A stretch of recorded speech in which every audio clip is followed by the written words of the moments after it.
Hello guys, good morning! So ayan guys, mag-ano tayo guys, hot chocolate tayo guys sa umaga. So ito siya guys, binigay ito ni GR at sa kanya Alina. Thank you! Ayan. So, ngayon guys, happy ako guys. Very, very happy talaga ako guys. And thankful guys sa Panginoon. Dahil kahit na binabagyo ako ngayon sa panahon at ah, problema, kasi yung asawa ko, si Tommy, nandun sa hospital, hindi okay yung health niya, kaya ah, dinala ko siya sa hospital.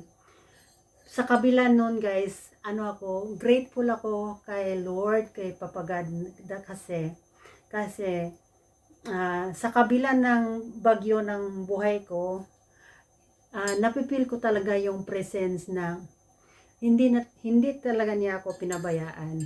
So, ako guys, okay naman ako, healthy ako. Yung asawa ko lang yung merong problema sa ngayon. Pero ako, talagang fully trusted ako sa Panginoon na magiging okay din ang lahat in His timing. So, kaya grateful talaga ako kay Papa Lord Jesus Christ. At saka, maliban yan guys, happy ako guys dahil tuloy-tuloy na yung pag connected ko kay Lord. Kasi sa mga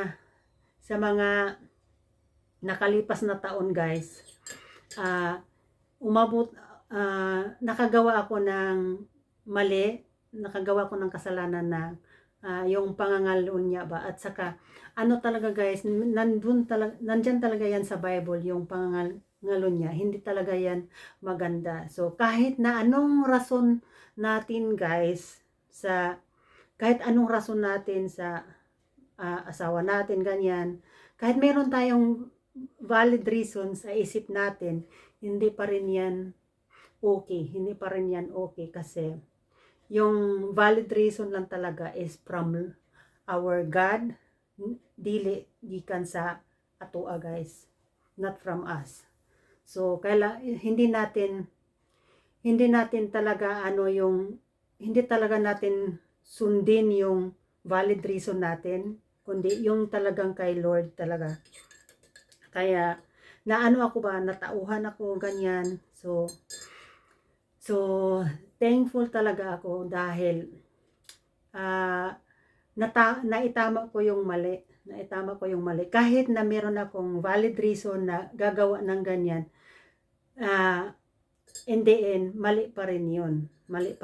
So kaya nilagay ko talaga sa isip at utak ko na okay lang na hindi ko man nagawa lahat ng gusto ko sa buhay dito sa mundo. Basta ang importante sa akin, yung goal ko, yung perspective ko talaga na pag bigla akong nawala sa mundong ito, bigla akong mamatay, yung yung espiritu ko mapunta kay Lord, hindi mapunta kay Satan, ganyan. So yan talaga ang goal ko. Kaya nagrepentance talaga ako ng sincere. Iniwanan ko talaga yung kasalanan, yung pangangalunya, kasi aside na meron akong valid reason, pero in short talaga guys, walang magandang maidulot yung magkaroon ka ng ibang relasyon. Walang magandang maidulot kasi nagbibigay lang yan ng dagdag problema ng buhay mo. Meron kang problema sa buhay mo, tapos nagrelasyon ka pa ng iba, so dumagdag yung problema kasi dalawa na yung aasikasuhin mo. So ko talaga yan guys, na-experience ko talaga yan guys, kasi inasikaso ko pa yung yung asawa ko, tapos problema pa, tapos nagrelasyon ako ng iba, pa guys, nadagdagan pa yung mga problema na marami, kasi yung relasyon pala, meron din siyang mga problema, ganyan. So ang resulta, ako yung tagapag-solve ng problema. So, parang kung para kung ano, pinupukpok yung sarili kong ulo. Kaya hindi talaga maganda yung pangangalo niya. Talaga, hindi talaga maganda dahil wala talagang maibigay na ano, magandang kinabukasan dahil nadagdagan pa yung responsibilidad mo sa buhay. So, hindi maganda. Kasi, ah, meron kang sinosolve na problema dito, pagdating doon sa ano, relasyon mo na isa, meron ka ring ano, isosolve na problema. Kasi yung buhay niya, magiging buhay mo rin. So nagiging doble yung ano, responsibility. Kaya ayoko na talaga ng mga ganyan. Ayoko na talaga ng mga ganyan. Ano yan, nakakasira ng buhay. Para talagang pinupukpok ko yung sarili kong ulo. Hindi maganda yung ano. Akala ko kasi pag magkaroon ng ibang relasyon, magiging maganda yung buhay ko. Mas lalong pumangit yung buhay ko kaysa mas lalong pumangit yung buhay ko. Para na, para akong ano, para akong ah, hindi talaga maganda guys. Kaya ayoko na ng mga ganyan, kaya sinabi ko talaga ganyan kay Lord. Lord, natauhan talaga ako, Lord. Hindi talaga maganda ang resulta sa ginawa ko. Kasi dumoble, trumiple, nagiging 5 times yung problema ko. So, naisip ko mas okay pa yung mas okay pa yung relasyon ko sa asawa ko kasi merong problema ganyan, pero akala ko malala, mas malala pala yung nagrelasyon ng iba, mas malala pala guys. Hindi talaga maganda. So, sana sa iba dyan, ang payo ko na isip-isip talaga, isip-isip. Hindi tayo magpa-dalos-dalos sa ano natin, sa damdamin natin kasi minsan yung damdamin natin, inaano tayo kino-convince tayo na gawin mo yan kasi ano yan, ano yan, ano. Pero dapat talaga meron tayong utak, ganyan. Gamitin talaga natin yung utak. Kasi pag puso lang lagi, naku talaga, hindi talaga maganda guys, hindi talaga maganda. Ako guys, hindi ako talaga magmamalinis. Hindi ko kinahiya yung mga nagawa ko. Talagang ina-accept ko yan na kasalanan, ini-embrace ko yan at sinasabi ko yan kay Lord.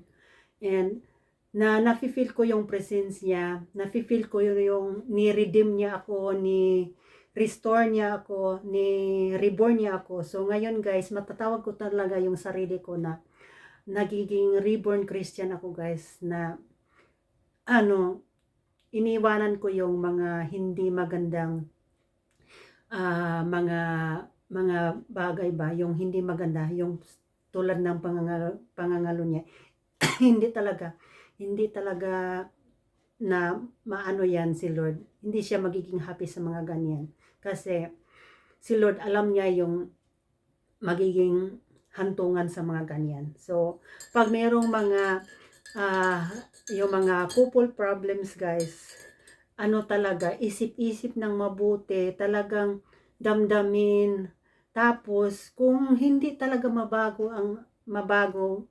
mo ang asawa mo, ano mo na lang, hayaan mo na lang, tapos, iano mo siya kay Lord, ganyan, i-cast all mo kay Lord, si Lord na ang bahala nun. Tsaka ang importante na hindi ka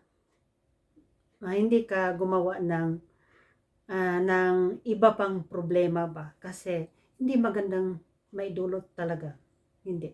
So tanggapin kung anong meron, tapos pag hindi talaga mabago, tanggapin at saka ano na lang, tayo na lang ang mag-adjust para yung couple relation, yung mag-asawa, magiging forever hanggang mamatay. Ganyan. Kasi, binigay yan ni Lord sa'yo eh. So, kung meron siyang, kung meron siyang, kung meron siyang ginawa na hindi mo gusto, anuhin mo na lang, yung tanggapin mo na lang, tapos mag-enjoy ka lang sa sarili mo, ganyan, tapos ipaubaya mo lahat kay God.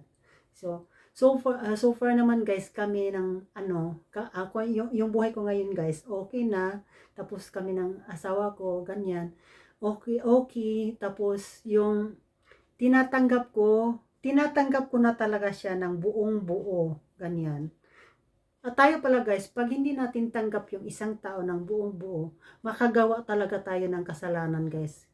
Makagawa tayo ng kasalanan kasi hahanap tayo ng valid reason para magkaroon tayo para mag-iba tayo ng relasyon. Kaya tanggapin yung partner ng buong buo talaga. Kung ano man siya, tanggapin siya talaga ng buong buo. Tapos ipaubaya kay God yung hindi mo nagustuhan sa kanya, ganyan. Tapos hindi mo na lang ipokus yung yung hindi mo gusto sa kanya.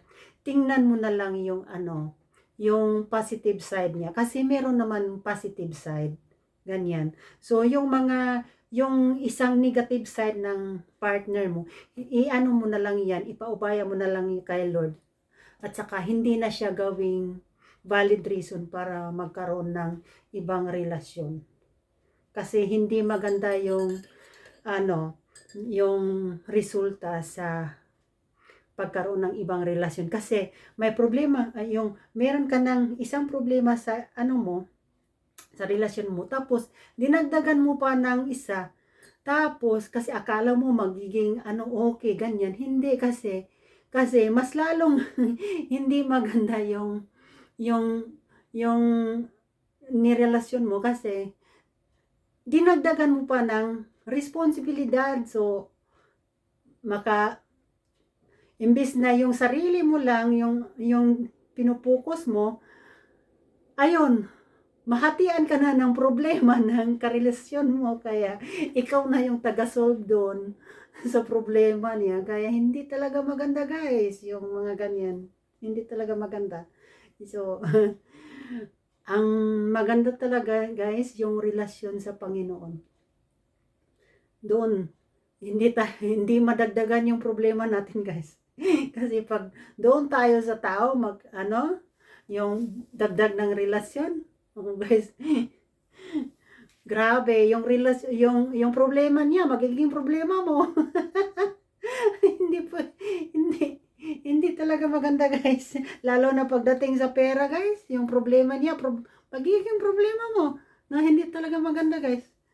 Hindi talaga maganda. Kaya, talaga yan guys. True testimony talaga yan guys. Hindi talaga maganda. Kaya, sabi ko talaga kay Lord, nakikipag-usap ako talaga kay Lord na, Lord, i-guide mo talaga ako every seconds of my life, para hindi ako ma-tempted sa sarili ko ba na kasi may valid reason ako, kaya gawa ako nito, ganyan. So talagang prayers talaga guys sa kay Lord, para hindi tayo ni Satan, ma-convince ni Satan, gawin mo yan. So yan, para makaiwas tayo yan. Talaga tayo kay Lord, 1,000% talaga tayo kay Lord. Doon tayo safe kay Lord Jesus Christ. So, yan lang yung video ko guys. Thank you sa pakikinig. At saka, tayo guys, pag meron tayong mga kasalanan guys na baguhin natin habang meron pa tayong time na magbago.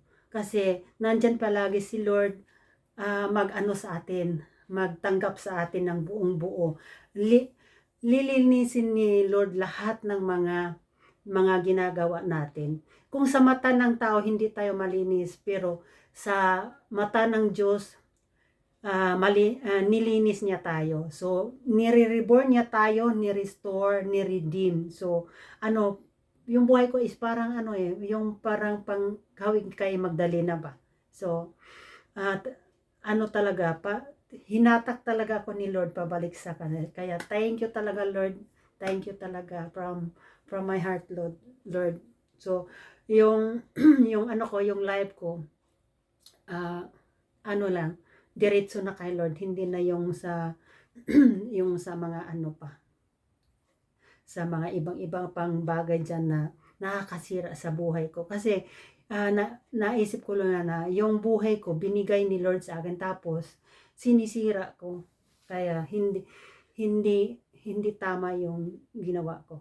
So nagrepentance talaga ako ng talagang ano, talagang sincere ba. So, ayan guys, yan lang yung ano ko, video ko. Thank you for watching guys, yeah. Thank you sa pakikinig. And yeah, kayo sana dyan, ah, ano lang, repentance lang talaga kay Lord. Doon, ano mo lahat, makikipag talking kay God. Tapos, ah, tatanggapin ka ni God. Lilinisin niya lahat. Lahat talaga. So, bye-bye guys. God bless.